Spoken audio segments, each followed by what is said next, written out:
मुसीबत कैसी भी हो, अगर कुछ सोचा जाए, कुछ शांत मन से सोचा जाए, अंतर मन में सोचा जाए, तो उसका हल जरूर निकलता है। नमस्कार। नमस्कार मेरे प्यारे भाइयों, दोस्तों। हर किसी के जीवन में कुछ न कुछ समस्याएं होती हैं, जिस समय ऐसा लगता है कि इसका हल है ही नहीं। मेरे भी जीवन में समस्याएं हैं, आपके भी जीवन में होगी, लेकिन कभी कभी आप ऐसा महसूस कीजिएगा कि समस्याओं का हल समस्याओं में ही छिपा होता है। एक ऐसी कहानी एक छोटे व्यापारी की है जो एक शहर में रहता था। उस पे सूदखोर का काफ़ी कर्जा बाकी था।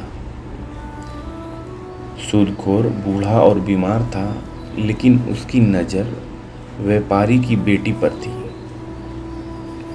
उसने व्यापारी के सामने प्रस्ताव रखा कि अगर वह बेटी की शादी उससे कर दे तो सारा कर्जा माफ़ हो जाएगा। स्वाभाविक है कि व्यापारी ने प्रस्ताव पर नाराज़गी दिखाई।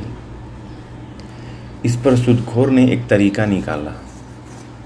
उसने कहा कि वह एक पोटली में एक एक सफ़ेद और काला कंकड़ रखेगा, फिर व्यापारी की बेटी उसमें से एक कंकड़ निकालेगी।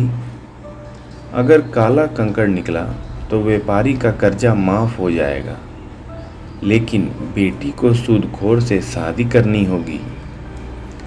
अगर सफ़ेद कंकड़ निकला तो कर्जा माफ़ हो जाएगा, पर बेटी को सूदखोर से शादी नहीं करनी होगी। अगले दिन सूदखोर व्यापारी के बगीचे में पहुंचा, जहां कई काले सफ़ेद कंकड़ थे। सूदखोर ने 2 कंकड़ उठाए और पोटली में डाल दिया। जब वह ऐसा कर रहा था तो बेटी ने देखा कि सूदखोर ने पोटली में 2 काले कंकड़ डाले हैं। फिर उसने बेटी से कंकड़ निकालने को कहा। बेटी के पास 3 विकल्प थे। पहला, पोटली में से कंकड़ निकालने से इनकार कर दे। दूसरा, दोनों कंकड़ निकालकर सूदखोर की पोल खोल दे। तीसरा, यह जानते हुए भी कि पोटली में दोनों कंकड़ काले हैं, कंकड़ चुनकर अपनी आज़ादी कुर्बान कर दे। आखिरकार बेटी ने पोटली में से कंकड़ निकाला और इससे पहले कि कोई देख पाता, जानबूझकर धोखे से कंकड़ नीचे पड़े बाकी काले सफ़ेद कंकड़ों में गिरा दिया। फिर वह सूदखोर से बोली, ओह, मैं कितनी लापरवाह हूँ।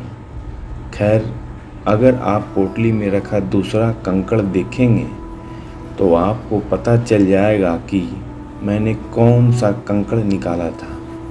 स्वाभाविक है कि पोटली में काला कंकड़ ही था, क्योंकि उस सूदखोर ने दोनों कंकड़ चुपके से काले रंग के ही डाले थे। सूदखोर नहीं चाहता था कि उसकी पोल खुले, इसलिए उसे मानना पड़ा कि बेटी ने सफ़ेद कंकड़ निकाला था। अंततः उसे व्यापारी का कर्जा माफ़ करना पड़ा और उसकी बेटी से शादी का विचार भी छोड़ना पड़ा। इस कहानी से हमें यही सीख मिलती है, मुसीबत कैसी भी हो, अगर कुछ सोचा जाए, कुछ शांत मन से सोचा जाए, अंतर मन में सोचा जाए, तो उसका हल जरूर निकलता है। नमस्कार।